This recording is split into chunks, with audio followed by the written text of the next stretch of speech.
Nama saya Teku Alfiaki dari Sebelumnya 2. Saya akan menjelaskan mengenai siklus hidrologi. Sebelum ke siklus hidrologi, pengertian hidrologi.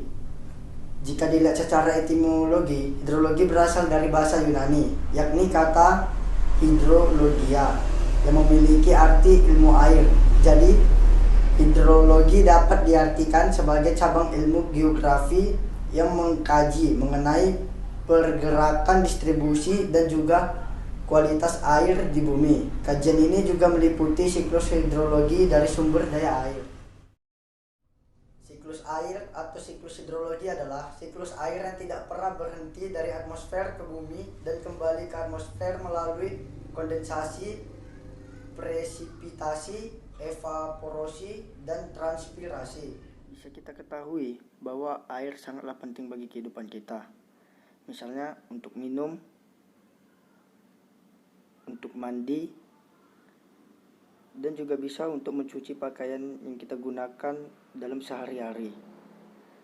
Dan jumlah air di muka bumi ini jumlahnya tetap dan selalu bergerak dalam sebuah proses yang bisa disebut siklus hidrologi. Contoh dari proses ini yang kita tahu adalah proses terjadinya hujan dari atmosfer bumi menuju permukaan bumi. Salah satu kunci dari proses ini yaitu proses penguapan air laut yang disebabkan oleh energi matahari. Ada beberapa tahap dalam proses siklus hidrologi. Yang pertama, tahap di mana air laut menguap diakibatkan sinar matahari. Hal ini disebut dengan evaporasi. Lalu yang kedua, tahap di mana air menguap yang berasal dari tumbuhan atau hewan. Hal ini disebut dengan transpirasi. Lalu uap air di atmosfer mengalami pengembunan dan menjadi titik-titik air lalu menjadi awan. Hal ini disebut dengan kondensasi.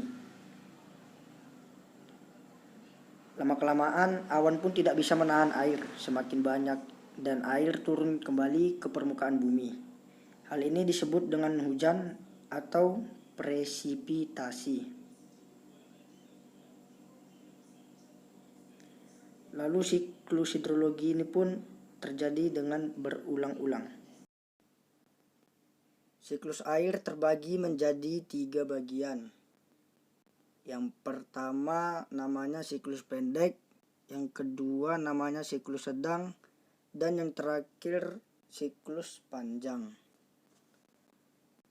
Siklus pendek yaitu di mana air laut berevaporasi atau menguap dan mengembun menjadi awan lalu mengalami hujan tepat di atas permukaan air laut. Hal ini dinamakan dengan siklus pendek. Lalu siklus sedang, awan terbawa angin dan hujan terjadi di atas permukaan tanah. Lalu air menuju kembali ke laut. Hal ini disebut dengan infiltrasi. Sedangkan siklus panjang, uap air membentuk es dan terbawa angin ke pegunungan dan jatuh sebagai salju dan menjadi gletser lalu kembali ke sungai dan mengalir lagi kembali ke laut. Dan siklus ini akan terjadi berulang kembali.